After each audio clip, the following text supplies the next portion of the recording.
Hi guys, कैसे हो आप सब। आई होप आप सब ठीक होंगे और अपना अच्छे से ध्यान रख रहे होंगे। तो और बताइए, आप सब ठीक हो, क्या हाल चाल है आपका। तो फ्रेंड्स, अभी बजे है सुबह के 11। जी हाँ, मेरा मॉर्निंग का लगभग सारा काम हो चुका है ख़त्म। तो मैंने सोचा कि चलो वीडियो स्टार्ट कर ली जाए और आपसे थोड़ी बहुत बातें कर ली जाए। तो आज का व्लॉग हो रहा है 11 बजे से शुरू। मेरी बेटी की चल रही है ऑनलाइन क्लास। आज उसके पापा घर पर ही थे क्योंकि उनको ड्यूटी आफ्टरनून जाना है, तो वो उसकी क्लास करवा रहे हैं। वरना फिर अगर मैं उसकी क्लास करवाने बैठ जाती तो फिर मेरी वीडियो शूट नहीं हो पाती। तो मैंने सोचा कि चलिए आज वो उसको पढ़ा रहे हैं, उसकी क्लास चल रही है, तो मैं आपसे थोड़ी बहुत बातें कर लेती हूँ। वैसे मैं कई बार सोचती हूँ कि सुबह को मैं जल्दी ही आप लोगों के साथ वीडियो शूट करूँ, सुबह का अपना जो मॉर्निंग रूटीन है आप लोगों के साथ शेयर करूँ, लेकिन सुबह अभी नहीं हो पा रहा है क्योंकि बच्चे की ऑनलाइन क्लास है, फिर ऊपर से उसके टेस्ट भी चल रहे हैं, तो सुबह नहीं हो पा रहा है। लेकिन मैं फ्यूचर में कोशिश करूँगी कि मेरा जो व्लॉग है वो सुबह के टाइम से ही शुरू हो जाए। तो अभी चल रहा है सावन का महीना। तो आप बताइए, आपके उधर सावन के महीने में क्या क्या होता है। आप सोमवार का फास्ट रख रहे हैं कि नहीं। तो हमारे उधर सावन में क्या होता है कि वहाँ पर जो न्यू मैरिड होती हैं, जो न्यू मैरिड लड़कियाँ होती हैं, तो जो उनका पहला तीज होता है तो वो अपने मायके में ही सेलिब्रेट करती है। फिर उसके बाद वो अपने ससुराल में ही रहती है, वहीं पर अपने सारे त्योहार मनाती है। आप बताइए कि आपके उधर भी ये रिवाज है कि जिनकी शादी उसी साल होती है, जो मतलब जिनकी पहली तीज आती है, वो मायके में सेलिब्रेट करती है कि ससुराल में। तो उधर हमारे उधर ऐसे जैसे शगुन का सामान आता है तो उसको बोलते हैं कोठली। तो फिर ये शगुन का सामान पहली बार तो ससुराल से आता है, लेकिन फिर ऐसे हर साल मायके से, जब लड़की ससुराल में होती है तो वो फिर ऐसे मायके से आता है। और हमारे इधर क्या होता है, जो सावन में तीज होती है उसको सेलिब्रेट करते हैं, लेकिन मैंने देखा है कहीं कहीं पर जो सावन से अगला महीना आता है उसमें लोग तीज मनाते हैं। ज़्यादातर बिहार साइड में होता है, और शायद मैंने देखा है कि सावन में जो नेक्स्ट मंथ है सावन का, उससे अब उसमें तीज को सेलिब्रेट करते हैं। हरिद्वार का शायद, हमारी वाली जो सावन में आती है उसको हरियाली तीज, और जो शायद नेक्स्ट मंथ आती है उसको हरितालिका तीज कहते हैं। जी हाँ, तो मैं भी तीज का थोड़ा बहुत सामान लेकर आई हूँ मार्केट से। मैं कल मार्केट चली गई थी, मैंने सोचा कि चलो एक बार देख आते हैं। वैसे अकेली ही गई थी, बच्ची को लेकर नहीं गई थी क्योंकि बच्ची को लेकर डर लगता है, तो अकेली ही गई थी। तो मैं थोड़ा बहुत सामान लाई हूँ। मैंने सोचा चलो देखो आप लोगों की तीज की कैसी तैयारी चल रही है। तो देखिए, मैं आपके साथ दिखा देती हूँ, आपको शेयर कर देती हूँ कि मैं क्या क्या लेकर आई हूँ। तो सबसे पहले तो मैं लेकर आई हूँ ग्रीन कलर की चूड़ियाँ। अभी मैं आपको दिखा देती हूँ, आप बताना आपको उधर ग्रीन कलर की चूड़ियाँ से पहनना ज़रूरी है कि या फिर वैसे भी कोई भी कलर चल जाता है। तो ये देखिए, ये मैं लेकर आई थी ग्रीन कलर की चूड़ियाँ।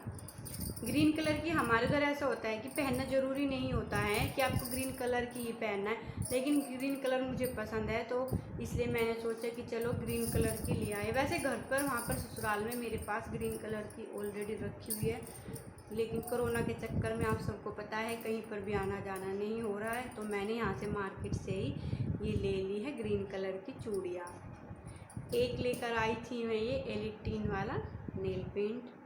जी हाँ, ये देखिए, ये रेड कलर में, ये रेड कलर ये वाला मुझे बहुत पसंद है, बल्कि थोड़ा बहुत अगर और हल्का कलर होता तो और भी ज़्यादा अच्छा लगता। तो ये देखिए, मैंने एक हाथ पर इसको अप्लाई भी कर लिया है। जी हाँ, अभी इस पर रह गया है, इस पर अभी लगाऊंगी। और एक लेकर आई थी मैं ये मेहंदी की कोन, क्योंकि फिर तीज पर मेहंदी लगाएंगे। आप लोग बताना, आप भी तीज पर मेहंदी लगाते हैं कि नहीं। और ये देखिए, ये मुझे दिए हैं मेरी दीदी के लड़की ने। जी हाँ, उसने मुझे बर्थडे गिफ्ट दिया है। तो ये देखिए कितने प्यारे हैं। उसका नाम सना है, उसने मुझे ये गिफ्ट दिए हैं। देखिए, ये मुझे बहुत प्यारे लग रहे हैं। मैं सोच रही हूँ कि तीज पर या फिर उससे पहले भी मैं इनको पहन सकती हूँ। तो ये 2-4 चीज़ें थी जो मुझे आपके साथ शेयर करनी थी कि मेरी तीज की तैयारी कैसे चल रही है। वैसे मार्केट में राखी भी आ गई है। जी हाँ, तो मैं सोच रही हूँ कि अभी तो नहीं, लेकिन एक हफ्ते बाद मैं फिर से जाऊँगी और राखी लेकर आनी है, क्योंकि मुझे अपने भाइयों के लिए फिर राखी भी पोस्ट करनी है, क्योंकि फिर जाने में भी टाइम लगेगा। तो लेकिन मार्केट में बाज़ारों में रौनक लग चुकी है। जी हाँ, त्योहारों की रौनक हो गई है शुरू। सामान भी थोड़ा बहुत भी आ गया, जैसे राखी का भी आ रहा है, तीज का भी आ रहा है, तो तैयारी फुल चल रही है। तो अभी देखिए, मैंने सुबह मशीन लगाई थी, कपड़े हो रखे थे बहुत सारे, बेडशीट, सोफ़े के कवर, गद्दियों के कवर सब थे, मैंने सबको वॉश कर रखा है। अभी उनको भी मुझे फ़ोल्ड करना है। अभी वो यहाँ पर बेड पर ही रखे हैं। सबसे पहले मैं उनको फ़ोल्ड करूँगी, फिर थोड़ा बहुत किचन का काम है वो ख़त्म करूँगी।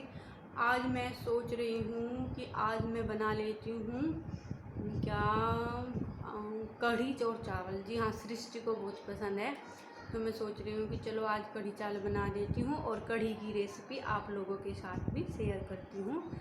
तो चलिए, अभी सबसे पहले तो कपड़े फोल्ड करते हैं, फिर चलते हैं किचन में। तो यहाँ पर मैं लगा रही थी बेडशीट धोई थी सुबह, तो बेड को कर रही थी अच्छी तरह से सेट। तो इसको चारों तरफ से मैं अच्छी तरह से दबा दूँगी ताकि पूरे दिन ऐसे ही सेट रहे। अब मैंने जो कपड़े धोए थे, अब मैंने वो सारे रख लिए हैं बेड पर, क्योंकि मुझे उनको करना है फोल्ड। तो अभी मैं वो सब कपड़े चेयर से उठाकर बेड पर रख लूँगी। तो ये देखिए कितने सारे कपड़े थे जो आज मैंने सुबह धोए थे। तो जो ये सोफ़े के कवर हैं, इनको मैं अलग कर लूँगी क्योंकि इनको मैं बाद में लगाऊँगी। पहले ये जो दूसरे कपड़े हैं इनको फोल्ड कर लेते हैं।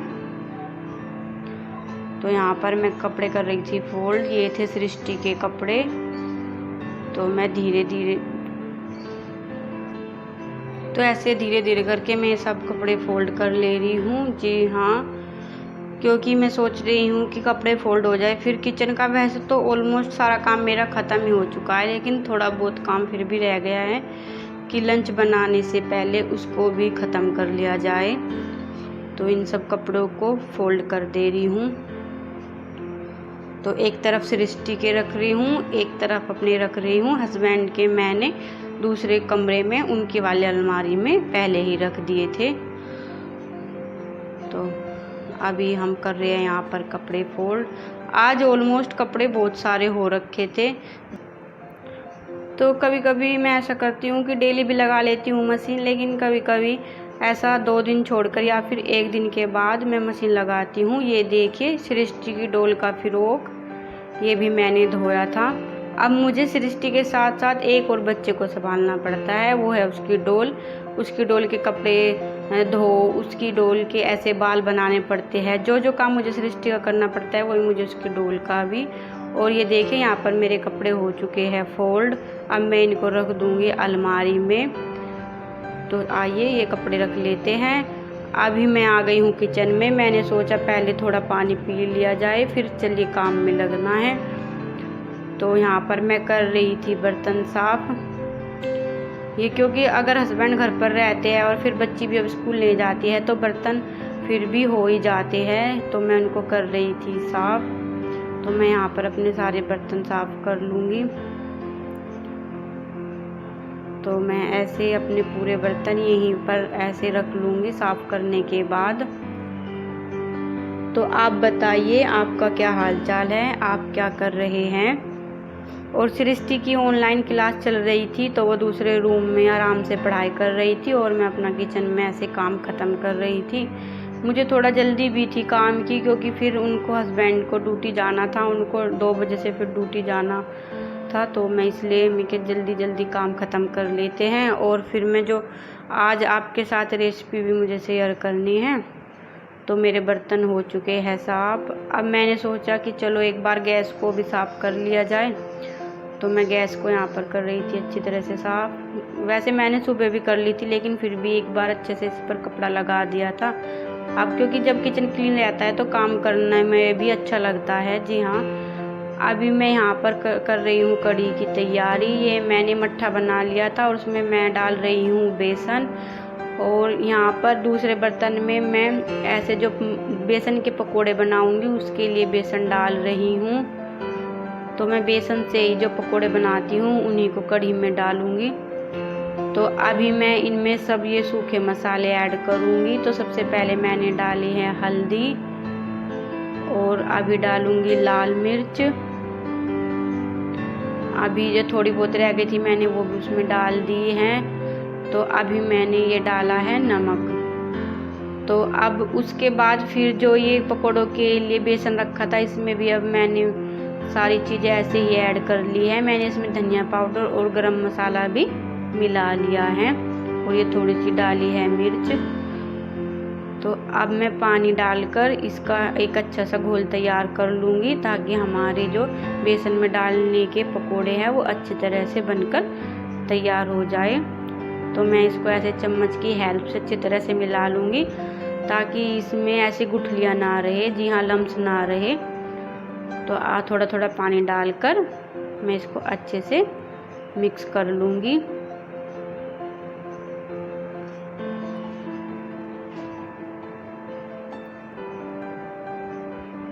तो ये हमारा घोल हो चुका है तैयार। अब जो ये यहाँ पर मट्ठे में हमने बेसन डाला था और ये सूखे मसाले, इनको भी मैं अच्छी तरह से मिला लूँगी। तो इनको भी अच्छी तरह से मैंने मिला लिया है। अब मैंने कढ़ाई रख दी है और उसमें डाला है मैंने सरसों का तेल। आज मैं रिफाइंड में खाना नहीं बनाऊँगी, सरसों के तेल में बनाऊँगी। एक तो ये है कि सरसों के तेल में कढ़ी का स्वाद ही अलग आता है। तो देखिए अब मैंने ये ऐसे चम्मच की हेल्प से ये बैटर इसमें छोड़ दिया है और मैं इससे अपने पकोड़े तैयार कर लूँगी।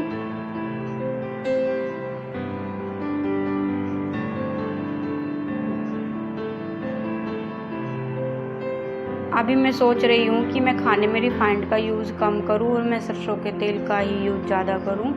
तो आप लोग बताइए, आप सरसों के तेल में बनाते हैं कि रिफाइंड में? तो ये मेरे पकोड़े एक तरफ से अच्छी तरह से सिक चुके हैं। अब मैंने इनको पलट दिया था। अब मैं इनको एक प्लेट में निकाल लूँगी।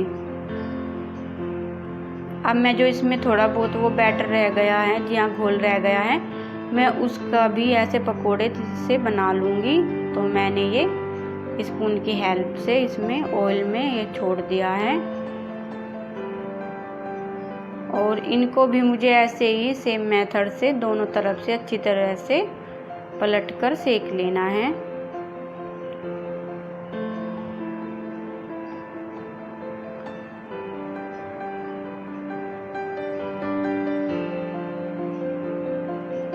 तो अभी मैं ऐसे चम्मच की हेल्प से इनको पलट लूँगी और ये देखिए ये तैयार हो चुके हैं। अब मैं एक प्लेट में इनको भी निकाल लूँगी। तो कढ़ी के लिए पकोड़े हो चुके हैं तैयार, जी हाँ। अब हम इसमें डालेंगे, आज जो ये इसमें ऑयल रह गया है इसी में मैं ये आलू भी डाल दूँगी, क्योंकि मैं कढ़ी में ऐसे आलू भी डालती हूँ। तो अभी आलू भी फ्राई हो चुके हैं, अब इनको भी निकाल लेते हैं। आलू डालने से कढ़ी का टेस्ट बहुत अच्छा आता है। तो मैंने ऐसे बारीक बारीक आलू कट करके उनको भी हल्का सा फ्राई कर लिया है और ये कढ़ी के साथ ही बन जाएंगे। तो अब मैं ये ऑयल गरम है, इसमें मैं डाल रही हूँ यहाँ पर हींग। ये मैंने डाला हींग। अब मैं इसमें डालूँगी ये मेथी दाना। तो मैंने मेथी दाना डाल लिया है।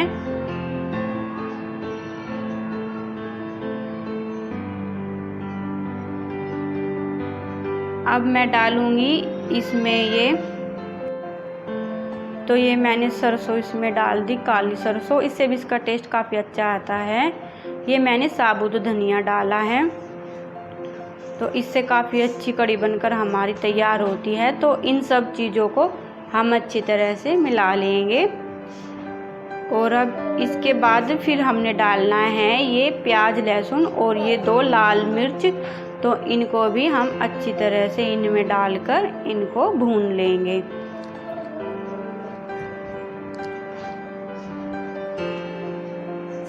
तो इनको अच्छी तरह से भूनना है जब तक ये हल्के ब्राउन ना हो जाए।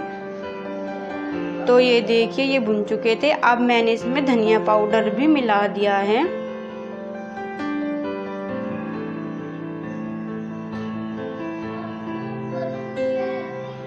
अब हमने जो ये बेसन का घोल तैयार किया है ये इसमें हम डाल देंगे।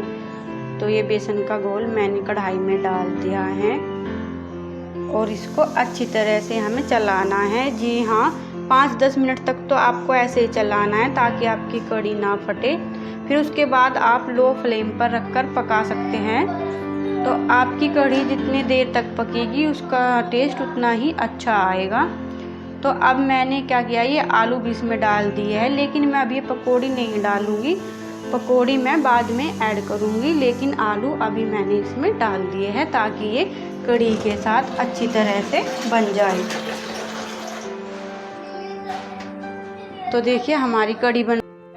तो दूसरी तरफ मैंने राइस की भी कर दी है तैयारी। मैंने कुकर रखा है और उसमें डाल दिया है घी, क्योंकि घी में हमारे राइस बहुत अच्छे बनकर तैयार होते हैं।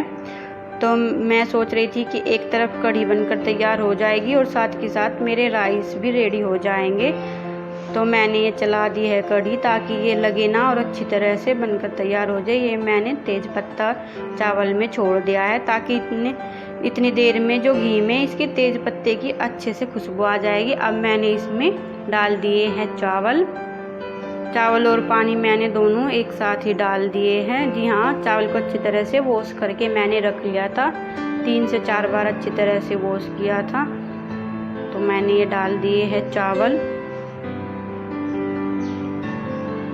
अब मैं कुकर का ढक्कन लगाकर यहाँ पर इसको कुकर को बंद कर दूंगी। सिर्फ एक ही सीटी लगवानी है। अब ये जो पकौड़ी हमने तली थी इनको भी मैं इसमें डाल लूँगी, क्योंकि हमारी कढ़ी को ऐसे 15 मिनट हो गई है पकते हुए। तो अब इसमें डाल लेंगे ये पकौड़ी और अब इसमें डालूंगी मैं ये कसूरी मेथी। कसूरी मेथी से कढ़ी का टेस्ट बहुत अच्छा आता है। जी हाँ, खुशबू भी इसकी बहुत अच्छी आती है और टेस्ट भी इसका बहुत अच्छा आता है। कसूरी मेथी डालने से कढ़ी का टेस्ट दुगना हो जाता है। तो यहाँ पर मेरी कढ़ी लगभग तैयार हो चुकी थी। मैं आ गई थी दूसरे रूम में।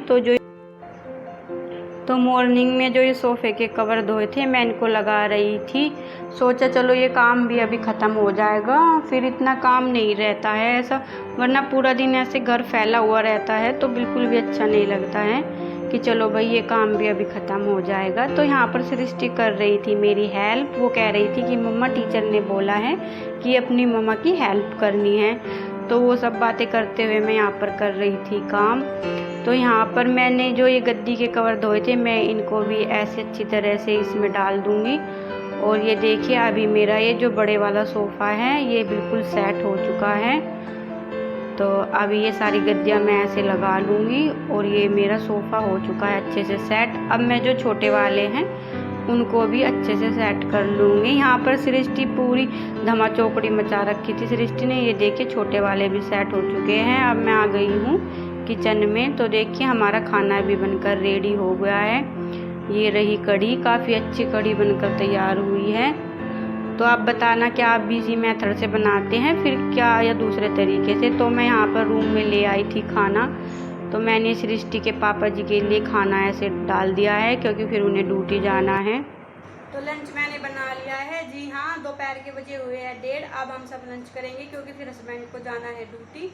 तो मैंने सोचा कि चलिए वीडियो का एंड कर लिया जाए और आपसे थोड़ी बहुत बात कर ली जाए। तो अब करते हैं वीडियो का एंड, क्योंकि फिर मुझे नेक्स्ट व्लॉग भी आप लोगों के लिए लेकर आना है। तो तब तक आप अपना ध्यान रखिए और सुरक्षित रहिए। बाय।